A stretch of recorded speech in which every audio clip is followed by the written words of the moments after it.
Hi everyone, welcome back to my channel. I'm Amanda and I'm doing my May wrap up. Oh man, so May was a really bad reading month for me. I don't really know what it was, but I just really didn't like most of the things that I was reading. I had a lot of like 2 stars and 1 stars, and usually how I rank my the books that I'm reading is if I have 2 stars, it's usually going to be something like, oh, well, this is something that you wrote, right? Like, I don't really like giving 1 star reviews out unless I absolutely hated the book and it was more of a DNF. But 2 stars is more kind of like, I didn't love it and I didn't hate it. 3 stars is more middle of the road, like I enjoyed it. 4 stars is pretty good. I don't give 5 stars out super often, so that's how you know that I really liked it. So this month I read 9 books, and the first one that I read is Incendiary. I actually got this in my April Fairy Loot, so I have a full review right after my unboxing. I absolutely love this book. This was the only 5-star book that I gave out, and I don't usually like YA novels, but this one I absolutely adored. This is about a girl named Renata, and she is a Robari, which is someone that steals memories. So she's like a spy, and she is trying to pretty much like take down the kingdom from like the inside, and it has this really cool it had a lot of plot twists and it was just super duper fun to read. I'm not going to go into it like super duper much because, like, again, I have a full review. I will link it down below, but I definitely recommend picking this up. This was so much fun. Next, I read Tale of Two Cities by Charles Dickens. I gave this 2.5 stars. I'm going to release my review on this book as well. Please ignore how dirty my copy is, but I am really disappointed that I didn't like this one as much as I like his other works. I really loved Great Expectations and Bleak House, so I was super disappointed. I just feel like A Tale of Two Cities, it just wasn't as like memorable to me. Like, the storyline, the basic storyline is great, but I feel like when I'm reading Charles Dickens, I really expect to have these like really well-developed and like memorable characters, and I really didn't feel like that for this book. The only person that I really liked was Sidney Carton, and he was just the epitome of I don't care, and I really love that. Everybody else was just nah. So 2.5 stars. I also read To Sir Philip with Love by Julia Quinn. This is, I think it's the 4th or the 5th novel in the Bridgerton series, and I was so disappointed that I didn't like this. I heard really good things about this one. This follows Eloise Bridgerton, and it's about her, and she writes these love letters to Sir Philip, and then she ends up going to go meet him to like in hopes of getting married. I thought it was really cool that Sir Philip already had kids, so he was like a widower and he was also like a stepfather, and it like really kind of shows him like, you know, trying to like learn like what it is to be like a father and like how to relate to his kids while at the same time searching for a wife. But I just, the way that they did it, I just don't like it. I really enjoy Eloise Bridgerton from like the little snippets that we saw of her in the other books, but Sir Philip was just so rude. There's a big difference between saying, oh yeah, you know, she's a very talkative person, and saying you talk too much. That's never a good thing to do. Don't ever tell a woman that she talks too much. She does not talk too much. We talk just the right amount. But I really hated that. I thought that was just super duper dumb, especially when Sir Philip like doesn't talk like at all. He was very emotionally constipated, and that was kind of a boring character. Also, the way that they talked about Sir Philip's first wife, Marina, I found really problematic. So his first wife, Marina, obviously suffered with some really major depression, and just the way that he talked about it, where he was kind of like, oh, well, her depression was almost like my failing, and he was just constantly complaining, oh, well, she never like smiled, she never laughed, she was just a very unhappy person. That's not like one, depression is not like, it's not your fault, it's nobody's fault, it's just like a biological thing that happens and that sucks. But you're not responsible for somebody else's like sadness or somebody else's happiness. I also just like the way that they talked about it, I just thought was so bad, because his only requirement for getting married was, I want a woman who's happy. That's it. And it's not Marina's fault. I feel so bad for Marina. Like, you're an awful husband and you did not deserve Eloise. The only part that I really, really liked about this book was the parts where you see like their interaction with the other Bridgertons. I absolutely adore Anthony. Like, we need more Anthony.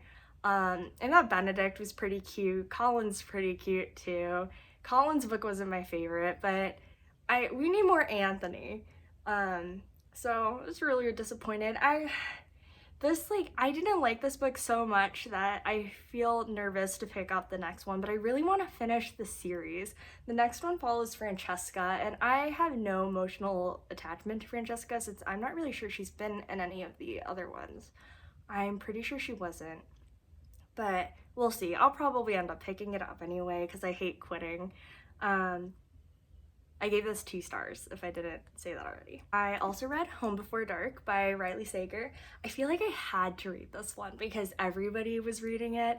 I got this for book of the month, so I got it a little bit early, and I feel like I had to pick it up because I feel like, oh, everybody's reading it and I don't want to get spoiled, so might as well read it now. This book is about a girl named Maggie, and it's about her living in this haunted house, and it has like this like dual timeline. I wouldn't even say it's like a timeline. Like, half of it is from Maggie's perspective, and then the other half of it is written from the perspective of a book that her dad wrote documenting their experiences living in this haunted house.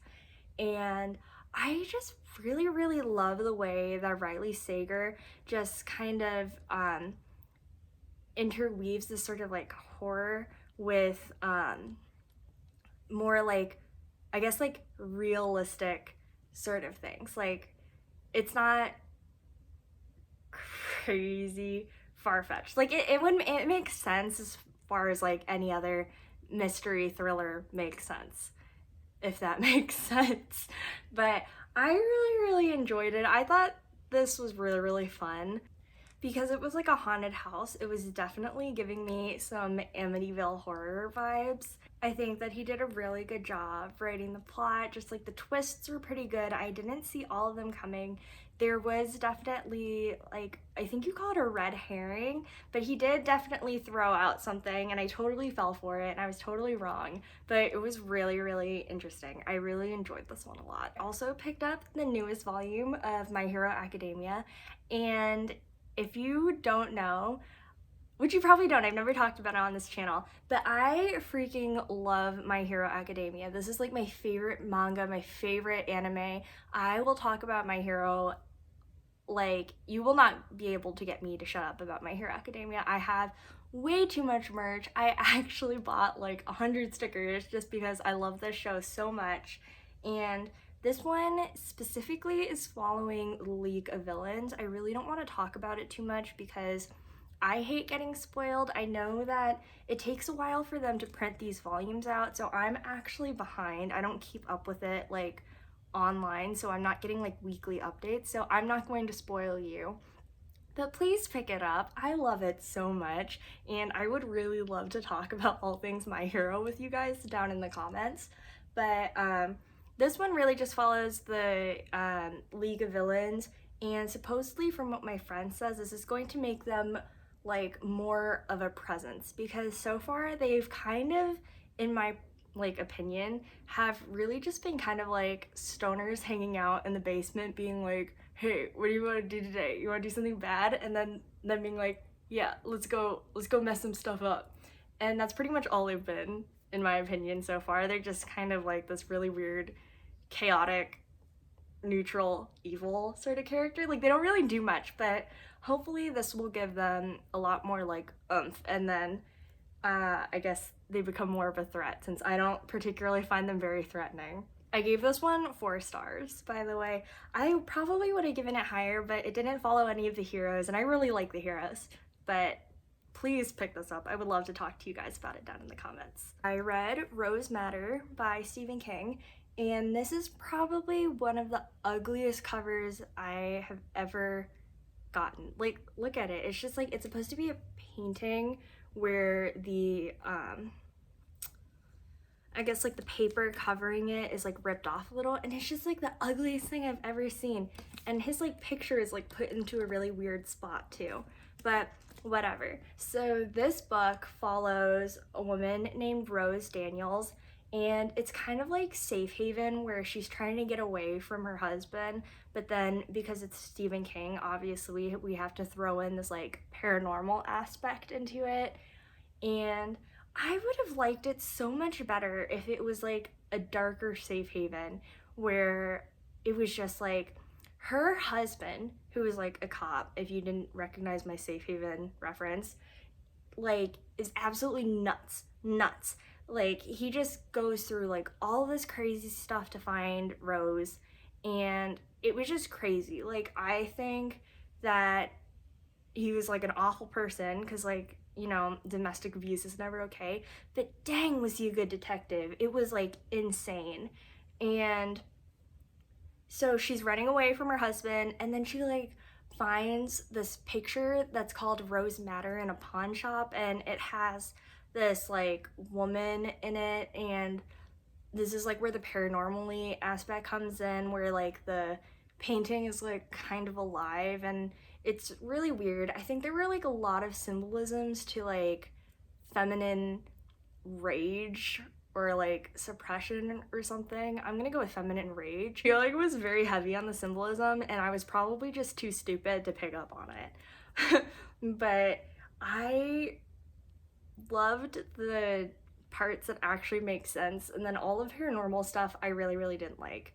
But I feel like Stephen King does that a lot. Like, I just have a very love-hate relationship with him. I think that he writes these really interesting characters and these really interesting plots, and then he throws in things that don't make sense. It's just kind of like, here's a demon, like, here's a thing, and it just seems like very random. I don't know. It was okay. I liked it way better than Gerald's Game, which is what I read last month, but I didn't like the paranormal aspect to it. It like kind of got weird kind of quick. But, you know, I gave it 3.5 stars because I really enjoyed I really enjoyed reading about Rose, and I enjoyed reading about just like her like really coming into herself and like female empowerment and all of that. I think I just really like safe haven. Maybe I'll just watch Safe Haven and call it good. But I gave this 3.5 stars. I think it was a solid read for Stephen King. It wasn't my favorite, but it wasn't the worst that I've ever read from him. So I also read Good Omens by Neil Gaiman and Terry Pratchett. My sister has been trying to get me to pick this up for the longest time, and then I was like, you know what, maybe I'll read it because I want to read the TV show. I have such weird conflicting feelings about this because I feel like I'm probably too religious for this book. It sounds really weird, but I think this is like a religious satire. It's about an angel and a demon trying to stop the apocalypse, and they're just trying to stop Armageddon and the Antichrist. And because it's a satire, I mean, they're poking fun at religion a lot, and I just felt kind of uncomfortable with it because something would be really funny, and then I'd be like, oh, that was funny, and then I'd be like, oh my gosh, I'm going to be smited by lightning or something. I don't know, like I just felt kind of like guilty for laughing at these like odd scenarios. I think I would have liked this a lot more if I wasn't so religious. So I gave it 2.5 stars. I think they did a good job like kind of telling this like ridiculous story, and it definitely was very like satirical, but like again, I just think I was a little bit sensitive to just kind of like the entire religious overtones to it. I felt the same way about the TV show Supernatural when they started getting really, really heavy on like the religion. I just started getting really uncomfortable with it and then I stopped watching. So I feel like it's kind of the same way. If you're not like, if you don't get offended by things, well, I don't want to say I get offended by things, but if it's not going to like bother you so much, if you don't mind like poking fun at, I don't know, Armageddon or whatever, like if it doesn't bother you, I think you would like this book a lot. It just like wasn't for me. I also got Girl Serpent Thorn for my Fairy Loot box in May, and this one was probably my biggest disappointment for this month. It has like an absolutely stunning color. It has a stunning cover, and actually because it's Fairy Loot, this is like an exclusive cover where it's pink and usually it's white, and it also has these like, oh my gosh, it also has these gorgeous green sprayed edges, and I gave this 1.5 stars. It was so bad. Like, I'm going to do a review for it in my May Fairy Loot unboxing, but oh my gosh, it just like, it didn't make any sense. It was so weird. I don't even know how to explain it without like spoiling it. So the story follows this girl named Soraya, and her skin, I guess, is poisonous, and it's because I can't even tell you why she's poisonous because I feel like that's also a plot point. So I don't want to tell you why she's poisonous. I don't feel like I can tell you anything because I feel like it's all a plot point.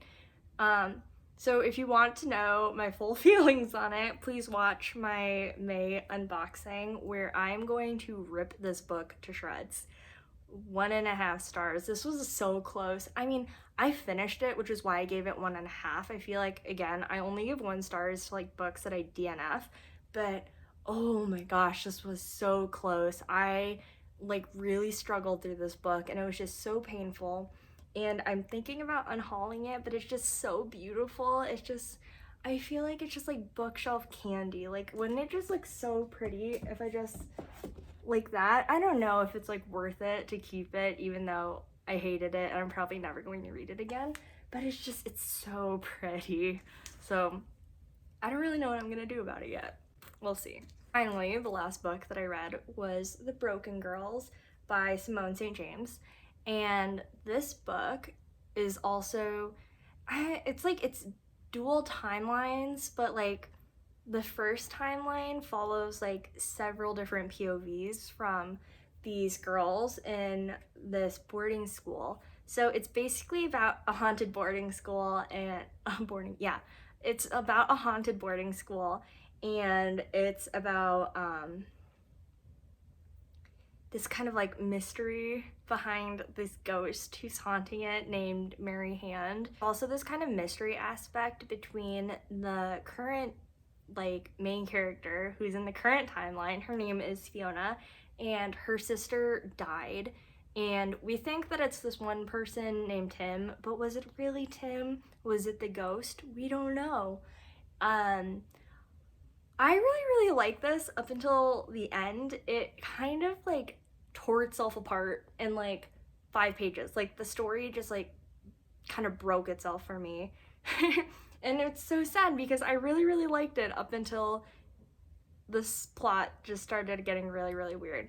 I really enjoy ghosts and like paranormal aspects when I'm reading books, but I feel like I like my ghosts to have more of a point than just to be there and like spook people out.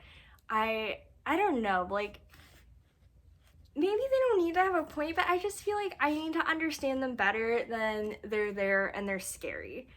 Like you need a motive, right? Like, oh, like, you know, you watched the videotape, so now you got 7 days to live, or I don't know, I have a grudge and you're in my house, or something like that. I don't know, but I just feel like this ghost just, she was just there, and she was just almost like this like convenient plot advancer. That's not a word, but she just like conveniently like helped the plot out for no reason. It's just like like there's this one point where she's like running away from the bad guy, and then she like is like, oh, I know what I'm going to do. I'm gonna run through the school because then I know that the ghost is there, but the bad guy doesn't know the ghost is there, so the ghost's gonna scare the bad guy because the bad guy doesn't know the ghost's real. I don't know. It was just kind of weird. That I didn't really like that. I need my ghosts to have a motive.